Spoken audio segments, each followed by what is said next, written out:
presiden 3 periode ini berbahaya.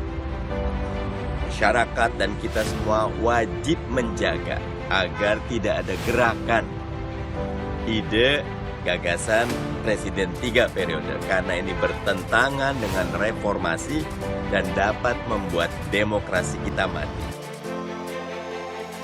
Kami mengingatkan kembali bahwa Presiden Joko Widodo tegak lurus terhadap konstitusi, Undang-Undang Dasar 1945, dan setia terhadap amanah reformasi 1995.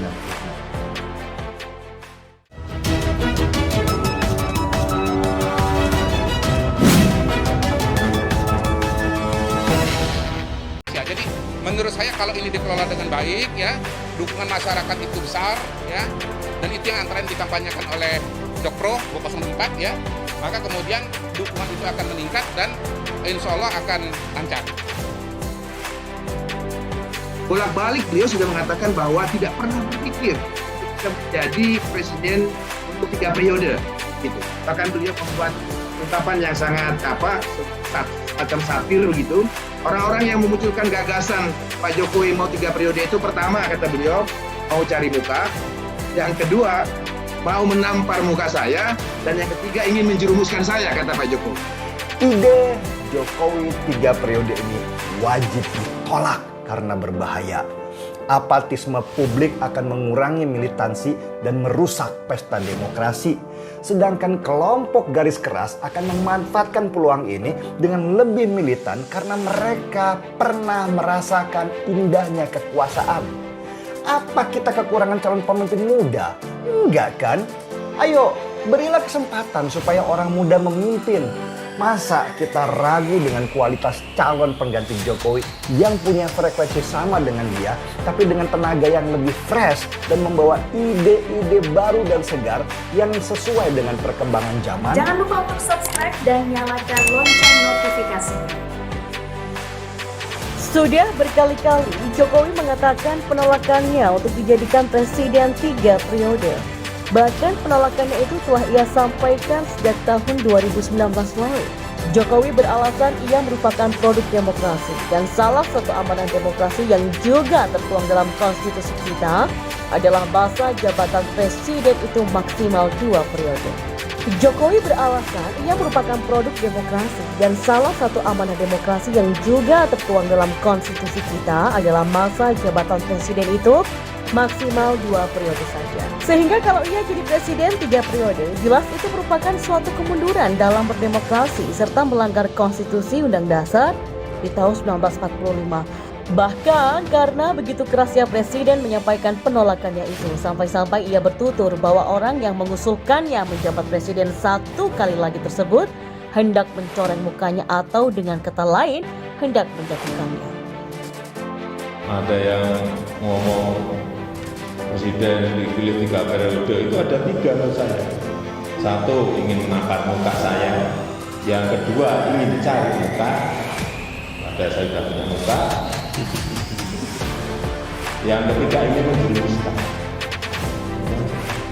Di samping itu parpol pengusungnya yang juga tempat Jokowi bernaung yaitu PDIP juga sudah menyatakan penolakan terhadap wacana masa jabatan presiden 3 periode itu. Gagasan tentang masa jabatan presiden ditambah menjadi 3 periode ini jelas jauh dari pandangan dan sikap politik baik kami di DPR, kami di PDI Perjuangan. Kalau subjeknya saja sudah tidak mau, kemudian kami dari partai di mana Pak Jokowi bernaung juga tidak menginginkan konstitusi kita dirubah hanya untuk kepentingan orang per orang, karena konstitusi itu harusnya diproyeksikan untuk kepentingan bangsa yang lebih besar, visioner dan lain sebagainya.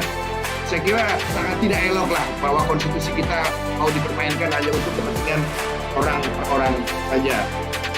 Dan terbukti sekarang partai berlambang moncong putih tersebut malah asyik memoles Puan untuk dicalonkan pada Pilpres 2024 mendatang menggantikan posisi Ma'ruf Amin. Sebenarnya berdasarkan logika isu itu sudah basi dengan sendirinya karena objek yang dibicarakan sudah menolak kok. Jadi apa yang perlu dipermasalahkan lagi? Nah, ini ibarat sekelompok kadrun demo menuntut agar Ahok dipidanakan dan tuntutan mereka tersebut terwujud. Dan seharusnya secara otomatis pendemo itu bubar dong karena aspirasi yang disampaikan sudah didengarkan dan dikerjakan secara tuntas.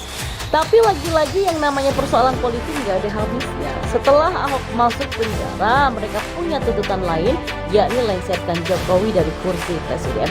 Mungkin mereka baru akan berhenti menuntut kalau si Habib palsu Novel Mukmin yang jadi presiden. Ya, tapi sungguh itu mustahil terjadi.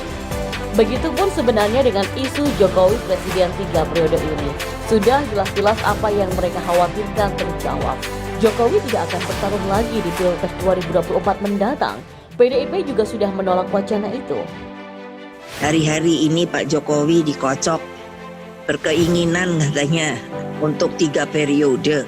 Lah orang yang ngomong itu yang kepingin sebetulnya.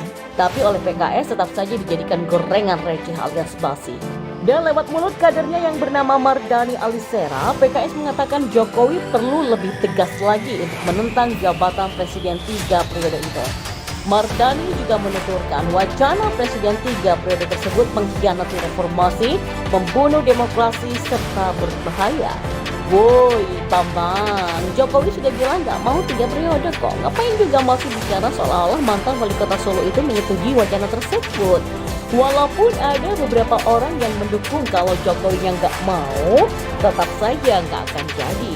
Begitupun dengan Hidayat Nur Wahid, pakai teori konspirasi segala, mengaitkan wacana 3 periode itu dengan pandemi COVID-19. Dan tidak ada angin, tidak ada hujan, serta nggak nyambung, Dayat pun mengatakan bahwa di negara lain tak ada yang memanfaatkan pandemi COVID-19 untuk memperpanjang masa jabatan presiden. Amerika Serikat tetap ganti presiden, Iran tetap ganti presiden, New Zealand tetap pemilihan umum dan dimenangkan incumbent. Kok Indonesia ingin mengistimewakan diri dengan gagal mengatasi COVID-19, kok malah dikasih bonus ingin diperpanjang? Lanjutnya dengan nada sinis. Dan dengan pongahnya, Dayat mengatakan PKS dengan tegas menolak wacana perpanjangan masa jabatan presiden 3 periode itu karena PKS hadir berkat reformasi. Ngomong doang PKS hadir karena reformasi, namun ketika ASN dilarang berafiliasi dengan ex-ormas yang mengharamkan demokrasi HTI dan ex-ormas radikal FPI, malah gak setuju. Lah, big questionnya itu gini loh, opo ikhyan? Maksudmu itu opo? Lalu apa tujuan sebenarnya Dayat dan Mardani terus-terusan menggoreng isu masa jabatan presiden 3 periode ini? Jawabannya tentu tidak lain tidak bukan untuk merusak citra Jokowi dengan berusaha melekatkan label pada mantan wali kota Solo itu sebagai pengkhianat demokrasi, presiden otoriter, serta rakus akan jabatan atau kekuasaan. Hasil akhirnya persepsi masyarakat terhadap Presiden Jokowi pun berubah dari senang atau kagum menjadi benci. Dan ketika masyarakat sudah benci, maka Jokowi tidak punya pengaruh lagi untuk menetapkan siapa capres penerusnya di pemilu mendatang. Sehingga capres yang diusung oleh PKS yaitu Anies berpeluang besar untuk menang, tidak hanya menggoreng isu 3 periode.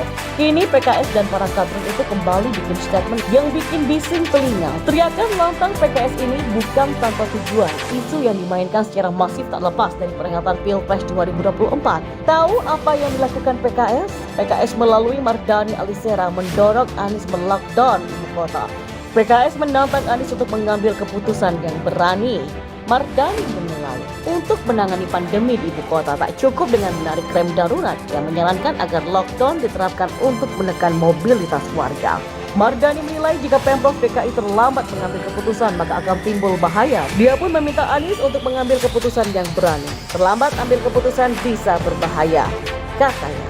Kalau hanya membantah dengan mengatakan apa yang dikatakan PKS yang benar adalah sebaliknya, maka ini tidak seru. Oke, mari saya jelaskan. Lockdown memang sudah diucapkan dan diteriakan. Eksekusinya, keuangan negara sudah berdarah-darah selama pandemi ini. APBN jebol. Kalau diterapkan lockdown, entah bagaimana nasib negara ini ke depannya. Contohnya PKS ini ngomong memang mudah, tapi solusi dan tanggung jawab ada di pemerintah pusat. Pertanyaannya, duit dari mana? Apakah PKS mau ikut bantu atau cuma cari sensasi doang? Apakah PKS punya kafling surga sehingga bisa dijual dengan harga mahal dan kemudian duitnya buat bantu pemerintah? Gubernur Daerah Istimewa Yogyakarta, Sri Sultan Hamengkubuwono ke-10 juga sebelumnya pernah menyuruhkan usulan lockdown untuk mencegah penyebaran COVID di wilayahnya. Tapi sekarang dia berpikir ulang, menurutnya lockdown merupakan opsi terakhir dalam menangani lonjakan COVID-19. Saya atau Pemda Daerah Istimewa Yogyakarta nggak kuat ngeragati membiayai rakyat se-DIY. ujarnya. Saya nggak kuat suruh mereka bisa rakyat saya itu lockdown, tapi pemerintah tidak akan kuat. Ini itu kan tidak dimasukkan pengertian lockdown. Bahkan Gubernur Jawa Barat Ridwan Kamil juga berpendapat sama. Dia mengaku tak sependapat dengan usulan lockdown. Sebenarnya tidak ada istilah lockdown, kenapa saya juga bingung dihidupkan lagi istilah lockdown. Karena dulu sudah disepakati yang namanya lockdown itu bahasa Indonesianya adalah PSBB, ya, pembatasan sosial berskala besar. Dan kami dari Jawa Barat, anggaran memang sudah tidak ada. Jadi kalau itu diadakan, kepastian dukungan logistik dari pusat harus betul-betul sudah siap, baru kami akan terapkan di Jawa Barat. Pahamkan akar masalahnya? Masalah ini bisa beres seperti yang tadi saya bilang. Kalau pemerintah cetak uang kayak cetak kertas koran, itu bisa, tapi ternyata memang itu nggak mungkin.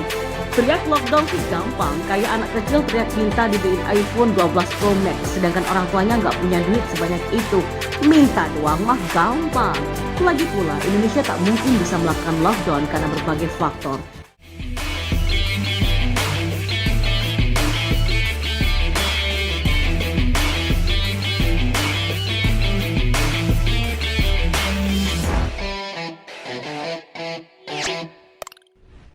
Jangan lupa untuk subscribe dan nyalakan lonceng notifikasinya.